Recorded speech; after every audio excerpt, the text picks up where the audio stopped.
والله چې پیسو خبر راشي مونځ رانه ختم شي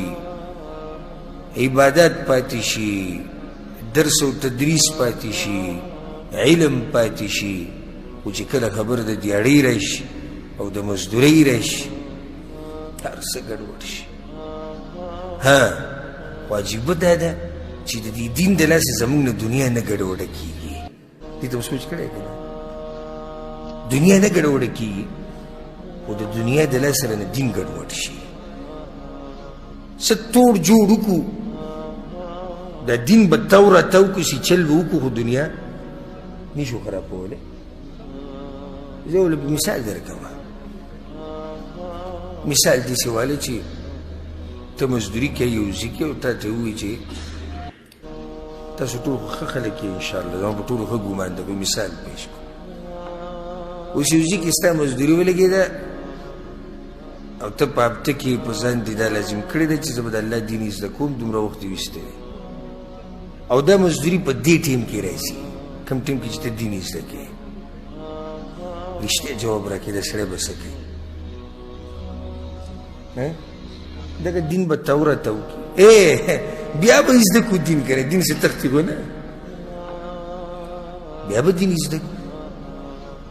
دین ولې سے تختی سي قرآن او حدیث په دغه ځای پراته دي ولې تختی علما دا نه دا مړ شو بل بل پیدا کی کاغه مړ شو الله به بل پیدا کی کدلته نه پاکستان کې به وورو پاکستان کې نه افغانستان کې به وورو افغانستان کې نه انډیا کې به زده دا پیسې خرابول دا ګران کار دی دا زموږ ایمانونه دا حقیقت دی ورې او تریخ حقیقت دی تریخ په دې چې ډېر خپل ځان ښه پېژني او بعض هغه مؤمنان هم شته الحمدلله هر زمانه کې هر ځمکه باندې اوچت مؤمنان الله پیدا کړي دي او شته د هغوی به ځان له ایمانونه یي هغوی دا وایي او دا د هغوی بید او اتفاق دی د هر چا سره چې وروره که هر څه وي د دنیا په باره کې خو دین به راله نه چېړي دا دین ګوره نه منم چې دا کته به راشي دا زه نه غواړم چې دین رانه ګډوډ شي که دنیا ده نن لږه یو سبا به الله ډېره راکړي که سبا الله رانه کړی بله ورځ به یې راکړي خو زموږ ایمان دی چې دنیا الله به موږ له راکړي ځکه چې زموږ سره څه کړی دی لوظي کړی دی مشکل دا دی زه درته یو ناشنا او نادره فایده ذکر کړم الله موږ پیدا کړي یو د څه دپاره عبادت دپاره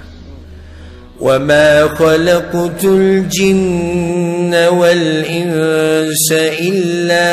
ليعبدون الله ما پیدا کړی دي د انسان او پیرې صرف د عبادت دپاره خلو د انسان او پیرې به یې الله تا خو پیدا کړی د عبادت دپاره او دی به خوري څه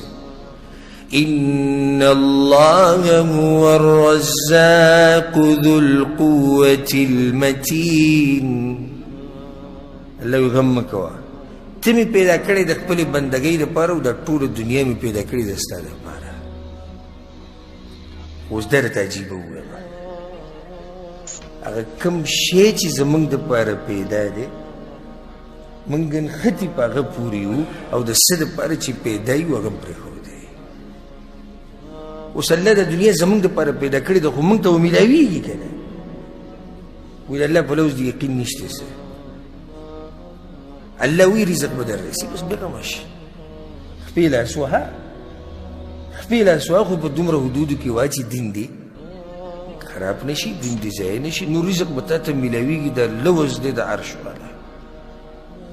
لوز میلاویږي د ځناورو ته میلاویږي د میږیانو ته چې کوم رزق میلاویږي او د کوترو ته ځکه پیغمبر صلی الله علیه وسلم وایي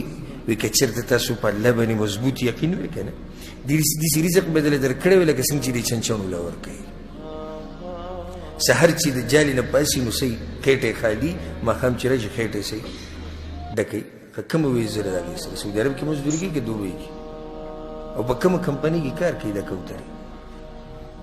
او د کوم ټیکهدار سره ځي راځي وښایي که نه او بس صرف دومره وکړي چې لاړې شي او راشي الله ورزق ورکړي او د دې غټ پټ انسان په الله باندې دومره یقین نشي چې الله ما رزق راکړي بس دغه سوچ دی چې مړ شوم د لوږې نه او مړ شوم د لوږې نه الله هم بیا خوار ساتي الجزاء من جنس العمل څنګه چې ستا عمل دغه جزا ده ستا د ګمان دی په الله باندې چې الله زه غریب کړی یم او زه لوږې راغستی یم او زه جو مړ شوم الله یې په رښتیا دغه شان کړي عمر له د ژېړ وخت کې نیولي او دا سپېره به ګرځي پلاني ځکې او قرض او کار او پلان دغه به کوي او دین یې شاته ګزار کړی چې کله یې دین ګزار کړو الله ګزار کړو چې سړی دین گزار کی الله هم گزار کی چې سړی دین مضبوط راونیسي الله ولا دین هم ورکي او الله ولا دنیا هم ورکي دې عربي دا قصه دا که ستاسو اوس کېږي په دې زړه یې ولیکئ د ده به هم بچي و د ده به هم ښځه وه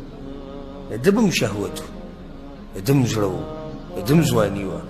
خو دا ځواني ده ظاهرېږي د دې چې ځوانۍ نه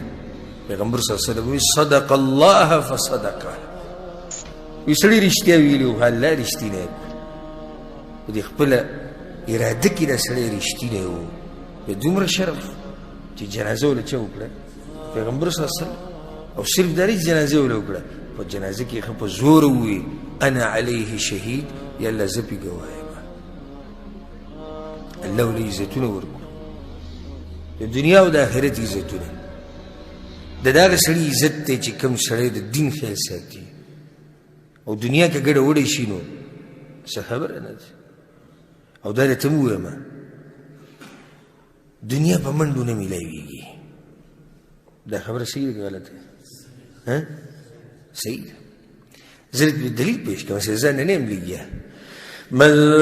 كان يريد العاجلة عجلنا له فيها ما نشاء عجلنا له فيها ما نشاء لمن نريد الله يسوق شي دنيا وړي وګورئ کېده من كان يريد العاجلة سوق شي دنيا وړي الله ویله یوزه ولا ورکه دي زی نه نه من كان يريد العاجلة عجلنا له فيها ما نشاء لمن نريد که سړی ډېرې منډې په دنیا پسې ووایي الله وایي څومره چې زه غواړم او د چا دپاره چې غواړم صرف یې هغه له ورکوم بس دنیا ګوره په دې منډو نه میلاوېږي ځان مه لیونی کوی دومره خپې لاس وهه چې انسان یو اسباب ولټي خو چې دین ته پې نقصان ونه رسي دا خو د دنیا حال دی چې تقدیر کې چې سړي کلی شي دا میلاویږي لمن نشاء ما نشاء لمن نريد د چا دپاره چې وړو چې څومره چې د غره په شان ایمان یو سړي له دنیا ورکه وغه شي وایي ما على هذا اتبعتک زه خو د دې دپاره تا سره نه وم ملګری شوی تو ماله غنیمت راکړې څه شي ته د څه دپاره راغلی وایي اتبعتک على ان ارمى هاهنا زه خو راغلی یم دې دپاره چې به دې مرۍ مې څوک وویلي زه مړ شم دې ته وایي ایمان او یو زما او ستا ایمان دی په لږه دنیا باندې ګډوډ شي په لږه مزدورۍ باندې زموږ ایمانونه ګډوډ شي والله چې د پیسو خبره راشي مونځ رانه ختم شي عبادت پاتې شي درس او تدریس پاتې شي علم پاتې شي خو چې کله خبره د دیاړۍ راشي او د مزدورۍ راشي هر څه ګډوډ شي خو عجیبه دا ده چې د دې دین د لاسه زموږ نه دنیا نه ګډوډه کېږي دې ته سوچ کړی که نه دنیا نه ګډوډه کېږي خو د دنیا د لاسه سره نه دین ګډوډ شي څه توړ جوړ وکړو دا دین به تو راتو کړو چې چل به وکړو خو دنیا نشو خرابولی زه ولې په مثال درکوم مثال داسې والی چې ته مزدوري کوې یو ځای کې او تا ته ووایي چې تاسو ټول خو ښه خلک یې انشاءالله زما په ټولو ښه ګمان ده خو مثال پیش کړو اوس یو ځای کې ستا مزدوري ولګېده او ته په هفته کې په ځان دې دا لازم کړی دی چې زه به د الله دین زده کوم دومره وخت یې ویستی دی او دا مزدوري په دې ټیم کې راځي کم ټیم کې چې ته دین زده کوې رښتیا جواب راکړې دا سړی به څه کوي دغه دین به تورته وکړي بیا به زده کو دین کنه دین سے تختی کو نه بیا به دین زده کو دین ولې سے تختی سي قرآن او حدیث په دغه ځای پراته دي ولې تختی علما دا نه دا مړ شو بل پیدا کړي که هغه مړ شو الله به بل پیدا کړي